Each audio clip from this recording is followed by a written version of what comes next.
प्रोनेसिस investor academy के इस brand new video में आप सभी का स्वागत है। सपोज आप खुद के लिए एक इक्विटी म्यूचुअल फंड का पोर्टफोलियो बना रहे हैं और उसमें आपने डिसाइड किया है कि एक large and mid cap category का टॉप फंड भी आप इंक्लूड करेंगे। तो इसके लिए आप large and mid cap category के सारे फंड्स का डिटेल चेक करेंगे। तो वहां पर आपको पता चलता है कि large and mid cap category में टोटल 27 फंड्स हैं। तो आउट ऑफ दिस 27 फंड्स एक टॉप फंड को सेलेक्ट करना काफी मुश्किल है। इस वीडियो में मैं आपको लाइव दिखाऊंगा कि आउट ऑफ दिस 27 फंड्स हम कैसे टॉप 3 फंड्स को सेलेक्ट कर सकते हैं और साथ ही out of this 3 top funds कौन सा फंड हमारे इन्वेस्टमेंट के लिए सबसे ज्यादा सुटेबल होगा।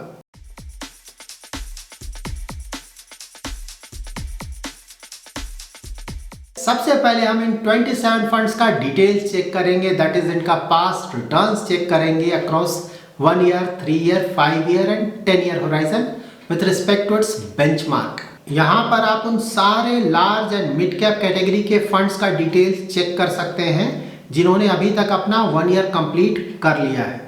So out of this 27 funds हम वैसे फंड्स को अपने फाइनल लिस्ट से रिमूव करेंगे जिनका AUM that is asset under management 500 crore से कम है और साथ ही उन्होंने अभी तक अपना 3 इयर्स कंप्लीट नहीं किया है। सो यहाँ पर हम जिन फंड्स को अपने फाइनल लिस्ट से रिमूव करेंगे वो फंड्स हैं Bank of India large and mid cap equity fund, Baroda BNP Paribas large and mid cap fund, Mahindra Manulife top 250 निवेश योजना, Motilal Oswal large and mid cap fund, Navi large and mid cap fund, quant large and mid cap fund and Union large and mid cap fund. Now हमारे पास large and mid cap category के 20 funds हैं। यहाँ पर मैंने इन सारे फंड्स के returns को रेड कलर से हाईलाइट किया है जिस पीरियड में ये फंड अपने बेंचमार्क को बीट नहीं कर पा रहे हैं। यहाँ पर आप देख सकते हैं कि ज़्यादातर रिटर्न्स रेड कलर से हाईलाइटेड है। इसका मतलब ये हुआ कि फिलहाल ज़्यादातर large and mid cap category के फंड्स ज़्यादातर होराइजन में अपने बेंचमार्क को बीट नहीं कर पा रहे हैं। जब भी हम किसी भी actively managed mutual fund scheme में अपना इन्वेस्टमेंट करते हैं तो हमारा एक्सपेक्टेशन ये होना चाहिए कि वो fund consistently over a long period of time अपने बेंचमार्क को बीट करे या फिर एटलीस्ट बेंचमार्क के आसपास ही रिटर्न्स जनरेट करे। तो यहाँ पर ज़्यादातर फंड्स अपने बेंचमार्क से कम रिटर्न जनरेट कर रहे हैं तो इन फंड्स को हम अपने फाइनल लिस्ट से रिमूव करेंगे। उन सारे फंड्स को मैंने यहाँ पे हाईलाइट किया है जिन्हें हम अपने फाइनल लिस्ट से रिमूव करेंगे। यहाँ पर मैंने 2 स्कीम्स को ग्रीन कलर से हाईलाइट किया है। ये स्कीम्स हैं Kotak equity opportunities fund and LIC MF large and mid cap fund. So ये दोनों ही फंड्स अक्रॉस ऑल होराइजन्स अपने बेंचमार्क को बीट नहीं कर पा रहे हैं। लेकिन अगर आप इन फंड्स के रिटर्न्स को देखें तो इनका रिटर्न्स ऑल्दो बेंचमार्क से कम है लेकिन बेंचमार्क के बिल्कुल आसपास है। तो इसका मतलब ये हुआ कि जब भी इन फंड्स का परफॉर्मेंस थोड़ा इम्प्रूव करेगा तो ऑलमोस्ट ऑल होराइजन्स में ये फंड्स अपने बेंचमार्क को बीट कर पाएंगे।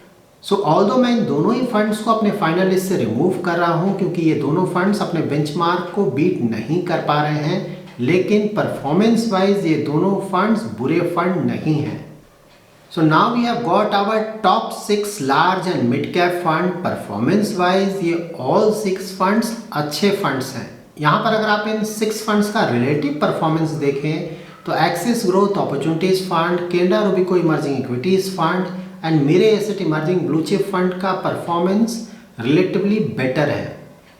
नाउ हम इन 6 फंड्स का परफॉर्मेंस चेक करेंगे एज ऑन 1 अप्रैल 2020। ये वो पीरियड था जब because of corona pandemic stock markets में मेजर करेक्शन आया था। यहाँ पर आप देख सकते हैं कि उस समय लास्ट 1 ईयर का अगर आप रिटर्न्स चेक करें तो एक्सिस ग्रोथ अपॉर्चुनिटीज फंड काफ़ी कम गिरा था as compare to its benchmark. इसका मतलब ये हुआ कि इस फंड ने काफ़ी अच्छा डाउनसाइड प्रोटेक्शन प्रोवाइड किया था। Similarly Canara Robeco emerging equities fund, Edelweiss large and mid cap fund और Mirae asset emerging blue chip fund भी रिलेटिवली कम गिरे थे, जबकि ICICI अप्रूव large and mid cap fund and SBI large and mid cap fund काफ़ी ज़्यादा गिरे थे। और उस समय ICICI अप्रूव large and mid cap fund across all horizons अपने बेंचमार्क को बीट नहीं कर पा रहा था। सो यहाँ भी overall relative performance wise Axis growth opportunities fund, Canara Robeco emerging equities fund and Mirae asset emerging blue chip fund का परफॉर्मेंस अच्छा रहा था और साथ ही Edelweiss large and mid cap fund का ही परफॉर्मेंस अच्छा था। यहाँ पर आप इन ऑल 6 फंड्स का परफॉर्मेंस चेक कर सकते हैं एज ऑन 31 दिसंबर 2019। ये पीरियड कोरोना पैंडेमिक के समय जो स्टॉक मार्केट में करेक्शन आया था उससे जस्ट पहले का पीरियड है। यहाँ भी अगर आप इन फंड्स का रिलेटिव परफॉर्मेंस देखें तो Axis growth opportunities fund, Canara Robeco emerging equities fund and Mirae asset emerging blue chip fund का परफॉर्मेंस रिलेटिवली बेटर रहा है। So large and mid cap category के हमारे टॉप 3 फंड्स होंगे Axis growth opportunities fund, Canara Robeco emerging equities fund and Mirae asset emerging blue chip fund. Now इन all 3 funds का कुछ और डिटेल्स चेक करेंगे जिसके बेसिस पे हम ये डिसाइड कर पाएंगे कि हमारे इन्वेस्टमेंट के लिए आउट ऑफ दीज 3 फंड्स कौन सा फंड सबसे ज़्यादा सुटेबल होगा। यहाँ पर अगर आप इन फंड्स का risk and return parameters check करेंगे तो risk parameters that is standard deviation और बीटा में 3 एंड 5 ईयर होराइजन में इन फंड्स में ज़्यादा डिफरेंस नहीं है। और अगर आप इन फंड्स का शार्प रेशियो देखें 3 एंड 5 ईयर होराइजन में तो वहाँ भी ज़्यादा डिफरेंस नहीं है। और अगर आप अल्फा देखें 3 ईयर होराइजन में तो एक्सिस ग्रोथ अपॉर्चुनिटीज फंड का अल्फा रिलेटिवली बेटर है, जबकि Canara Robeco emerging equities fund and Mirae asset emerging blue chip fund का अल्फा में ज़्यादा डिफरेंस नहीं है। यहाँ पर आप इन फंड्स का expense ratio, portfolio price to earning, annual turnover and fund manager details check कर सकते हैं। इन ऑल 3 फंड्स के एक्सपेंस रेशियो में ज़्यादा डिफरेंस नहीं है, जबकि portfolio price to earning ratio wise Axis growth opportunities fund and Canara Robeco emerging equities fund का पोर्टफोलियो पी काफ़ी ज़्यादा है as compare to Mirae asset emerging blue chip fund.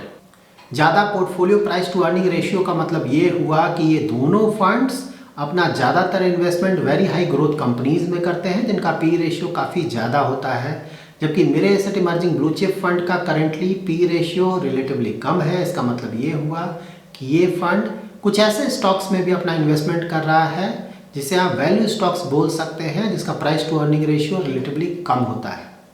और अगर आप इन फंड्स का एनुअल टर्नओवर देखें तो यहाँ पे Mirae asset emerging blue chip fund का एनुअल टर्नओवर काफ़ी ज़्यादा है as compare to other 2 funds. Mirae asset emerging blue chip fund के एनुअल टर्नओवर के बहुत ज़्यादा होने का मतलब ये हुआ कि इस फंड ने अपने स्टॉक पोर्टफोलियो में स्टॉक्स का काफ़ी ज़्यादा बाय एंड सेल किया है। यहाँ पर आप ध्यान में रखें कि किसी भी फंड का पोर्टफोलियो पी ज़्यादा है या कम है या फिर एनुअल टर्नओवर ज़्यादा है या कम है, इससे हमें ये पता नहीं चलता है कि वो फंड अच्छा है या ख़राब है। अब जब भी अपना इक्विटी म्यूचुअल फंड का पोर्टफोलियो बनाते हैं तो वहाँ पे आपको डिसाइड करना होगा कि आपको अपने पोर्टफोलियो में किस तरह के इन्वेस्टमेंट स्टाइल को फॉलो करने वाले फंड्स चाहिए। एक्सिस ग्रोथ अपॉर्चुनिटीज फंड को मैनेज करते हैं मिस्टर जिनेश गुपानी, जो कि इस फंड को 2018 से मैनेज कर रहे हैं। Canara Robeco emerging equities fund को मैनेज करते हैं मिस्टर श्रीदत्ता, जो कि इस फंड को 2019 से मैनेज कर रहे हैं। And Mirae asset emerging blue chip fund को मैनेज करते हैं मिस्टर अंकित जैन, जो कि इस फंड को 2019 से मैनेज कर रहे हैं।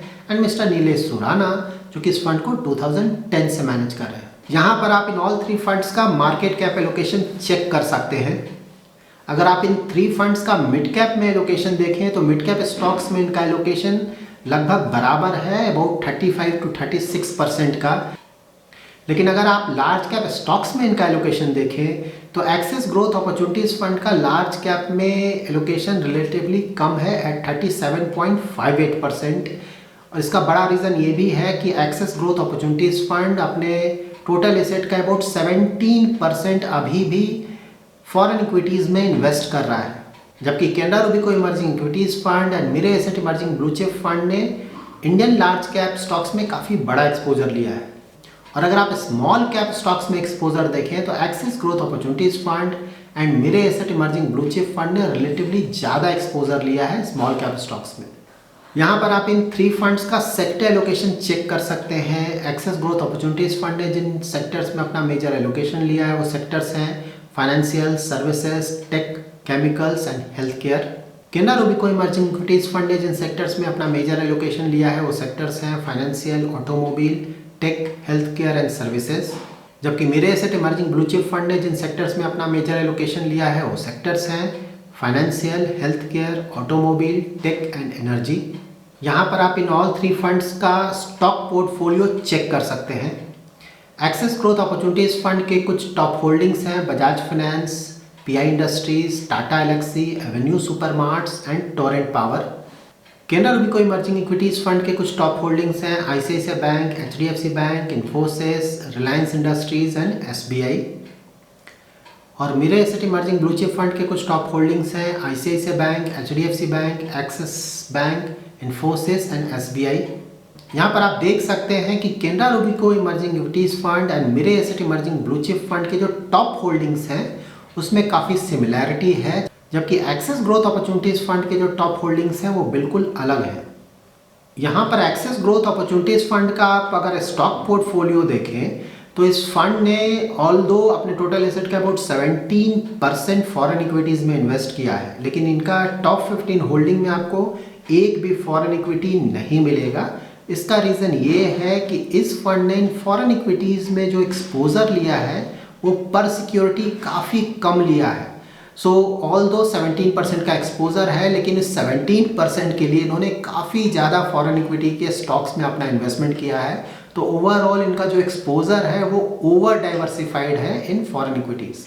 सो नाउ अभी तक हमने large and mid cap category के 27 फंड्स में टॉप 3 फंड्स सेलेक्ट किया। उसके बाद इन टॉप 3 फंड्स का डिटेल रिव्यू किया, जिसमें हमने इन फंड्स का risk and return parameters, market cap allocation, sector allocation और स्टॉक पोर्टफोलियो चेक किया है। Now basis all these details अब हमें ये पता लगाना है कि हमारे इन्वेस्टमेंट के लिए कौन सा फंड सबसे ज्यादा सुटेबल होगा। तो जब भी आप खुद के लिए एक अच्छा फंड सेलेक्ट करें तो आप हमेशा ही उस फंड को बेसिस योर पोर्टफोलियो सेलेक्ट करें, सिर्फ उसके पास्ट रिटर्न्स के आधार पे ऑफ कोर्स सेलेक्ट नहीं करें। तो पोर्टफोलियो में आप हमेशा ही ये डिसाइड करेंगे कि आपके पोर्टफोलियो में लार्ज कैप, मिड कैप और स्मॉल कैप के स्टॉक्स का एक्सपोजर कितना होगा, और साथ ही आपको फॉरेन इक्विटीज में एक्सपोजर चाहिए या नहीं चाहिए, अगर चाहिए तो कितना चाहिए। साथ ही सेक्टर लोकेशन में भी आपको ध्यान रखना होगा कि किसी पर्टिकुलर सेक्टर में या फिर स्टॉक वाइज किसी पर्टिकुलर स्टॉक में काफ़ी ज़्यादा एक्सपोजर नहीं रहे। आउट ऑफ दीज 3 फंड्स हमने देखा है कि एक्सिस ग्रोथ अपॉर्चुनिटीज फंड का फॉरेन इक्विटीज में अभी भी काफ़ी अच्छा एक्सपोजर है एट अबाउट 17%।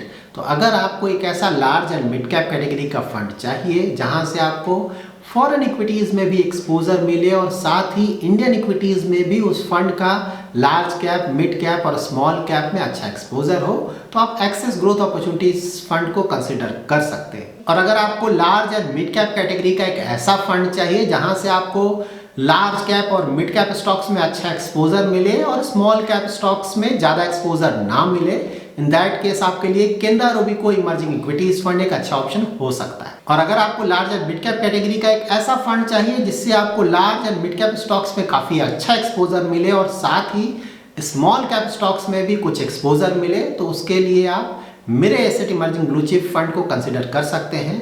ऑफ कोर्स यहाँ पे mirror Asset emerging blue chip fund के साथ इशू ये है कि यहाँ पर आप लमसम नहीं कर सकते हैं और पर मंथ जो SIP का लिमिट है वो भी सिर्फ 2500 का है।